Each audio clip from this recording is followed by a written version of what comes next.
The investigation revealed that Ms. Castelline felt she was being treated differently because of her gender. Male officers were being treated differently, either showed favoritism or not. I mean, I'm just telling you the general specifics. But what was critical in that, and what the finding was, and I tried to make this clear to all the media, was that this was not of a sexual nature, really. And that's the demarcation. This was a disparate treatment. I'm being treated differently because of my gender. Is that a violation of the law? It's inappropriate to discriminate based upon gender, religion, disability, race, ethnic background. And if So someone who feels, decides what is discriminatory? Over 2 years. well, She's been with the wait, department. I'm 2 just telling you years. that there's laws, not only in America, Ohio, they have a policy that basically prohibits that. And it's a good, it's a way it should be, really. Can I bottom line this? Here's the way that I see this, okay, from a legal, from a community standpoint. First of all, I think I'm shared with the whole community, our prayers go out to David Oliver and his family in this time.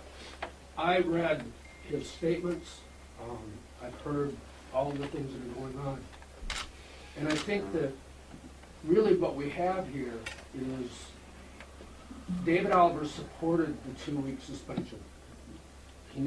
He said that the system has to work. He's a person of the law. We have to be people of laws. He supported it.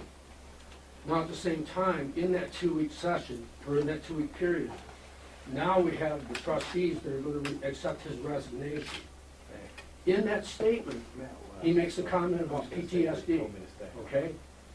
I don't think any one of us would argue, excuse me, I don't think any one of us would argue the fact, the burden he's carried for our community for 20 years, of putting on his badge, putting on his gun, going out and doing his job.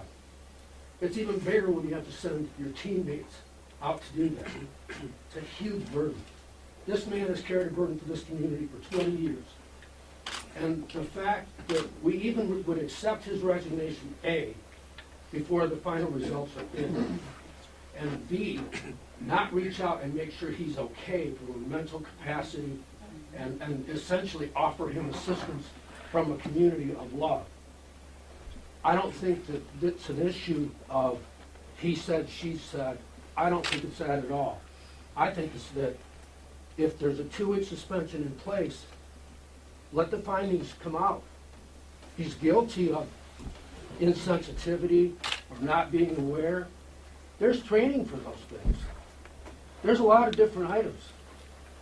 And from a legal standpoint, for us to accept his resignation based on his emotional state, unless you guys have a conclusive piece of evidence that he's guilty, I think is wrong. I think it's premature. I think we're jumping the gun. Well, you raise a lot of issues that are very important. And this really is, I talked to Dave last night, I'm sure after he talked to Mike, and I talked to him this morning. I talked to him on my way over here. And PTSD was a real issue with him. And, I don't doubt that. And if any of you want to know anything about how some of this works and how this thing impacted him, to just go back and research the Positano triple murder and recognize that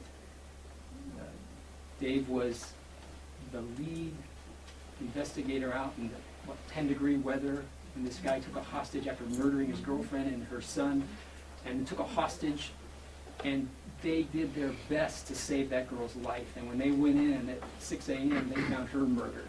They were crushed. I mean, and then he got sued, and the township got sued, and I was in that litigation. And I can tell you that most of those officers, including Dave Oliver, that got deposed, were almost crying when they got to the point when they found that body. That changes your life, all right? And that's part of this picture. My guess is that Dave Oliver just does not want to have any more stress. We talked to him, Mike talked to him, John's talked to him. Let me, And I just think that, that's all I'm saying is that We're this well, is this real. is okay. If Dave Oliver wants to go on to bigger and better, different things, more power to him, he goes with my blessing. However, if you guys have found grounds for dismissal, or found grounds that he didn't do his job, or, let me finish. The 2-week suspension was to gather facts and to come to a conclusion as to whether or not further action should be taken. Are you at the point where further action should be taken before his resignation? Well, that's not what the 2-week Well, let- suspension was for, it's just, Let me answer. I guess I'm not There's- giving the 2-week suspension then. I think you're playing a little bit too much into this at this point. Probably it was 5 to 6 weeks ago. Both Mike and I, he was going to resign. Had nothing to do with any of this that was going on now. He was going to resign because he was tired. He was ready to move on. We convinced him at that time to stay. We didn't want him to leave. We convinced him at that time to stay. But 6 weeks ago, you could have been here at the same meeting with him turning his resignation in because he's ready to move on or whatever it may be. The 10 days that are out there have nothing to do with David Oliver's decision that he made last night at 9 o'clock or whatever it was. He made that decision that he was ready to move on. I mean, there are other issues out there besides actually the suspension. That David's got a medical issue that's out there that he, with the post-traumatic stress disorder, that he's been ready to move on for a while now. And I think this is just the point where he made his final decision that he was going to move on. Well, I think then if he's ready to move on, I think we all assume that if there's a conclusion to these charges, then if he's cleared of all charges or whatever the situation is, Well, that it's opened up so he goes. I mean, there are The no charges, there's no charges, but there was a disciplinary issue because he violated the township policy, which is not going to change. If any of the other employees out here violated the same thing, they'd be in the same issue. We have rules that are in place. David didn't deny that he didn't do what he was punished for. He admitted it. Well, He what understands. was he punished for? It's an executive session and it's a personnel issue that we're not allowed to discuss. David's not fighting it. Well, we David live in, agrees that, yes, I did this, and we I live in a deserve it. society, though, that one day you're a hero, and in the next 24 hours you can be called a mope. And that's what's happening to Chief Oliver, and I think that's probably the concerns of the people here, that they Well- would like to honorably see him retire.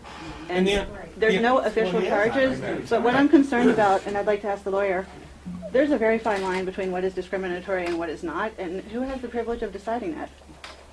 This is between two people. Well, that's where you just use your judgments. And again, I continue to assert that there is a difference between a policy violation. An employer has an obligation to have zero tolerance for anyone that is in a workplace from which they are made uncomfortable by somebody else based upon a protected status. There's no mean statutes in Ohio. In other words, you can have a mean boss and that doesn't help you. But if you feel that you're being treated differently by your boss or your supervisor because of your age, your disability, or your religion, or your gender, then you have a right to have that ended. And that's what we're talking about. And there appeared to be enough information from the investigation to suggest that perhaps Dave Oliver was either singling out Officer Casterline or treating her differently because of her gender, and that's what it was. Is And this a protective thing, perhaps, that she wasn't being able to go to the certain situations that the men were going to? Again, that I'm not. Because we feel like we're in the dark here. Well, I mean, there's only so many things that happen in the police department. You're assigned a job, you have to do reports, and you get supervised and so forth. All of the little details. Well, I'm not- I work for newspapers. In the past, I've worked for newspapers, and, I arrived on Earth and I'm a female. And I work when I came into this business, it was very male-dominated, and my bosses would not send me to certain places that they would send the men, and I was not offended by it. So some people are offended and some people are not. So I'm saying that it would be really helpful, and it would honor Chief Oliver if you could release more information, possibly about the details of it, because there are people who are saying, I always thought he was a mope. Do you see what I'm saying? Like, he's suddenly become the bad guy. A name that we have never heard before. I've never heard of it. Do you understand what I'm saying? Okay. But what you're asking of us to do is to Clarify. break a law. But there's That's not public information? we had it in executive session. We had a discussion. That's not it's an public Ohio in- law. If the Ohio law changes, then we could do that. From a Facebook perspective, I don't like watching Facebook a lot because you know what I know what happened in the executive session. I look at all those posts out there, and they're so far off from the truth, and I can't stand that from Crystal's perspective and You're David's dealing with perspective. a person Hold who's on. terribly stressed. Hold on. From Crystal's perspective and David's perspective, the stories are so off on some of these tangents that people get going on, but we can't say anything about it. I feel horrible for both of them in regards to, because there's positive Facebook people and there's negative Right, Facebook but think people, of it and from a they're mental all health fighting over things perspective. that are not even issues that are out there, and it's silly when I look at it. They're nowhere near, and then they just make a story out of something that didn't even happen. When the details aren't there, the people fill them in. I'm telling you, That's what Yeah, happens. but- 85% of the details are in Dave's posts. And I mean, you know, They don't believe him though, How many because people he's not see the that? media. A lot I mean, of we people can, do I mean, I not can have put copies of Facebook. them online, you know, it's just, I mean, you know, Dave is an honest person, and he's a, you know, I mean, he has admitted it, he has come clean, he put the stuff on, you know, he wants What would have his own- happened if he didn't retire He would have come He back would've to work come on back the to work. 29th, Back to work. and had training for? Well, like everyone else. We Discrimination or passed, we something? passed a motion to do, I didn't want to do just the police department, we passed a motion to do the entire township. The trustees are gonna go to this. I mean, this is something that I feel so firmly about, and the rest of the trustees, that we're gonna order this, and people are gonna go to these meetings. Well, I'm a bit concerned about the female now, because, yes, she's going to be treated differently. I grew up in the feminist area, and I believe in equal opportunity. But I am a female, and I am going to be treated differently. You are a male, and you are going to be treated differently. You're going to take out the trash, and I'm not. I'm going to cook dinner, and you're not. There are roles, and you can be equal, but you will be treated differently. And so now, do we have a whiner on the staff? We treat My them- concern. Greg, did you hear any other concerns or questions raised by any other members of the department about misconduct from the chief to other members of the department? I didn't hear any of those things. You've heard no other complaints about the other female officer? I did not hear any, I didn't do any investigation on that. You gotta Jennifer understand. didn't tell you this? I'm telling you that what I know, all right? Well, you're not telling us what you know. Can you cite the part of the Well, wait Ohio a Revised minute, wait a Code? minute. Can you cite the part of the Ohio Revised Code that says that you were prevented from telling the public, without naming names, exactly what the allegations were against the chief? Well, it's actually in Title 23, it's an attorney-client privilege. Is that what you're going to cite for these people who pay the police chief's salary and pay yours? That's what I'm telling you. And why don't the people, Which I told you why don't the repeatedly. people of Brimfield deserve to know what their chief did? Well, they've heard it. No, they haven't. This is Is this Matt. a budgetary thing? Darlene Metler, I live on Ranfield Road. First of all, the chief did say what he did in a broad form. If we all are saying that we loved him so much and we thought so much of him, why are we not believing what he's telling us? I agree. The 2-week suspension had to be done. That's fine. He has chosen to resign. It breaks my heart. I think it's a very sad day for Brimfield.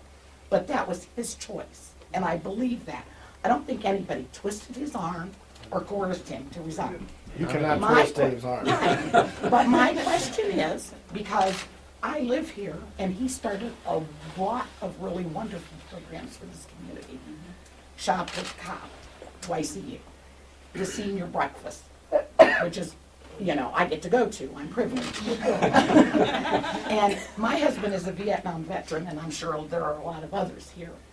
And there was nothing more moving than that parade for my husband and a lot of veterans. So what my question is are those things going to continue in this community? Oh, we're gonna, I mean, we Make every effort to do it, we are.